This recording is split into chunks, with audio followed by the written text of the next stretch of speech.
ধন্যবাদ। আপনারা জানেন বাংলাদেশ ক্রিকেটের এই অবস্থার পিছনে আমাদের কিউরেটর, গ্রাউন্ডসম্যানদের একটি বিশেষ ভূমিকা আছে এবং আমরা আশা করছি তারা যে দাবি-দাওয়াগুলি করছে অনেকদিন যাবৎ যে তাদের যে স্যালারি, বেতন কাঠামোটা অত্যন্ত মানে দুঃখজনক যে অনেক কম।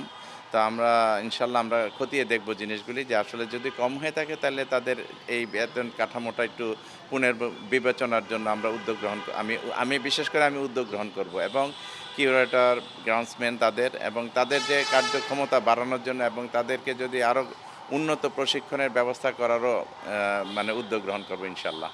ডেফিনিটলি এবারও ইনশাল্লাহ আশা করি এবারও ভালো উইকেট হবে ইনশাল্লাহ। এটা আমি আমাদের চিফ কিউরেটর যে আছেন মানে আমাদের কিউরেটর অত্যন্ত দক্ষ এবং তারা ভালো উইকেট করবে এটাই আমরা প্রত্যাশা করছি ইনশাল্লাহ। আচ্ছা, এটা আমি একটু পরিষ্কার করে দেই। একটি বোর্ডের বা ফেডারেশনের যদি নির্দিষ্ট মেয়াদ শেষ হয়ে যায় বা শেষ হওয়ার পথে থাকে তখন তারা একটি উদ্যোগ গ্রহণ করে যে পরবর্তী নির্বাচন কিভাবে হবে। তারা সব বরাবরের মতনই এনএসসি একটি ইসি নির্বাচন করার জন্য একটি ইসি মানে ইলেকশন কমিশন গঠন করে এবং সেটার অধীনে কিন্তু নির্বাচন হয়, অর্থাৎ বোর্ডের মেয়াদও শেষ হয় এবং নির্বাচনটা সাথে সাথে হয়। সেই ক্ষেত্রে কিন্তু আমি বলেছিলাম যে অ্যাডহক কমিটি করা কোনো যুক্তিযুক্ত না এবং অ্যাডহক কমিটি করা যায়ও না তখন ওই ক্ষেত্রে।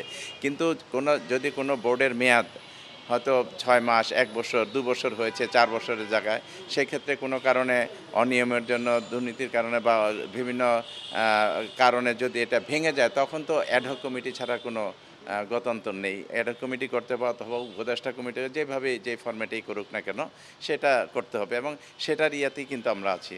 ২টার প্রেক্ষাপট দুরকম। আমি ওই বোর্ডের মেয়াদ শেষ হওয়ার আগে নির্বাচনের প্রস্তুতি নিয়ে ছিলাম আমরা এবং সেই ক্ষেত্রে আমি অ্যাডহক কমিটির কথা বলছি যে অ্যাডহক কমিটি করাটা যুক্তিযুক্ত নয় এবং এখন কিন্তু যে অবস্থা হয়েছে এই অবস্থায় কিন্তু অ্যাডহক কমিটি ছাড়া কোনো উপায়ও নেই এবং এবং এই অ্যাডহক কমিটিকে কিন্তু একটি নির্দিষ্ট সময় বেঁধে দিয়েছে যে আগামী ৩ মাসের জন্য একটি সুষ্ঠু সুন্দর নির্বাচন করার জন্য। তো এটা অত্যন্ত ভালো জিনিস।